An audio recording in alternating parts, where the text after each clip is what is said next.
Hello student, आज हम discuss करेंगे विद्युत रोधी पदार्थों के रासायनिक गुण या chemical property of insulating materials.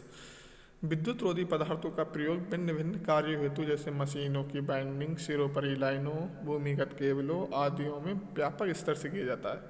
जो हमारे इंसुलेटिंग मटेरियल्स हैं इनका मशीनों और सिरोपरी लाइन्स या ओवरहेड लाइन है या अंडरग्राउंड लाइन्स हैं, उनकी केबल्स होती हैं, उनमें क्या किया जाता है, इनका उपयोग किया जाता है।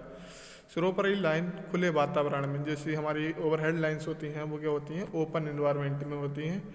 और जो भूमिगत केबल होती हैं, अंडरग्राउंड केबल होती हैं, वो अंदर बिछाई जाती हैं ज़मीन के अंदर।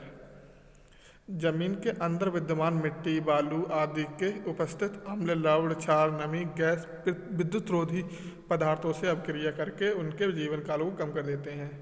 जैसे हमारा जो इंसुलेटिंग मटेरियल्स होता है उससे क्या होता है, जो हमारी अंदर बालू होती है, मिट्टी होती है या अम्ल, क्षार, नमी या मॉइस्चर होती है, उससे क्या करते हैं, ये केमिकल रिएक्शन बना लेते हैं, जिससे क्या होता है हमारा जो इंसुलेटिंग मटेरियल है उसका टाइम पीरियड कम हो जाता है या जीवन काल कम हो जाता है।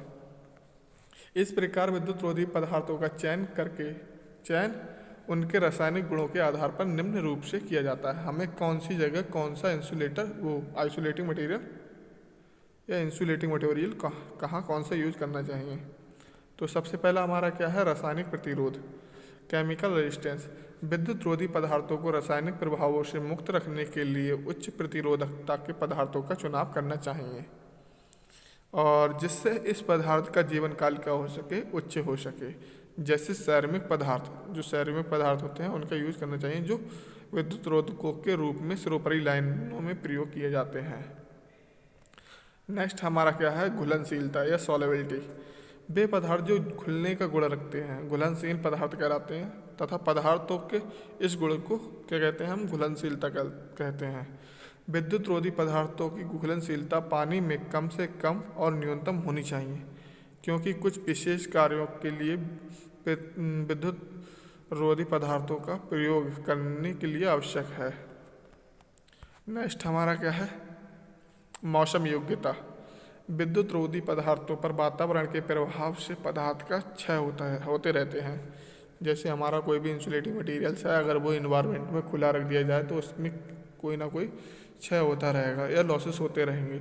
उससे बचने के लिए हमें क्या करना चाहिए, उसकी अवेलेबिलिटी चेक कर लेना चाहिए। और ये क्या होता है, जैसे लोहे में जंग लगना, जैसे हमारा अगर इन्वायरमेंट में खुला रहे कोई भी इंसुलेटिंग मटेरियल तो उसमें इस प्रकार के लॉसेस होते हैं, जैसे लोहे में जंग लगना और खाद्य पदार्थों में घुन, कीड़ों इत्यादि का लगना, लकड़ी में नमी के कारण लकड़ी का फूल जाना आदि।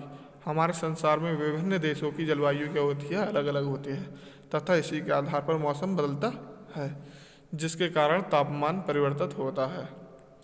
और अतः इस किसी विशेष स्थान या देश में विद्युत रोधी पदार्थों का उपयोग वहाँ की जलवायु के अनुसार करना चाहिए। नेक्स्ट क्या है हमारा, आर्द्रता ग्राह्यता या हाइग्रोस्कोपिक कैपेसिटी। हमारा कोई भी अगर इंसुलेटिंग मटेरियल यूज कर रहे हैं तो उसकी हाइग्रोस्कोपिक कैपेसिटी भी अच्छी होनी चाहिए। विद्युत रोधी पदार्थ में ऐसा गुण होना चाहिए जो कि वातावरण में उपस्थित नमी को अवशोषित ना करे।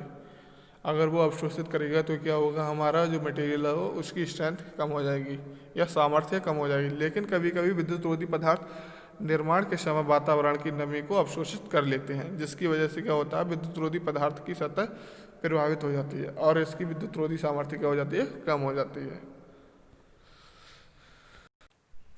नेक्स्ट लेक्चर में हम डिस्कस करेंगे थर्मोस्टेट, पॉलीमर इंसुलेटिंग रेजिन और phenol formaldehyde resin. Thank you so much.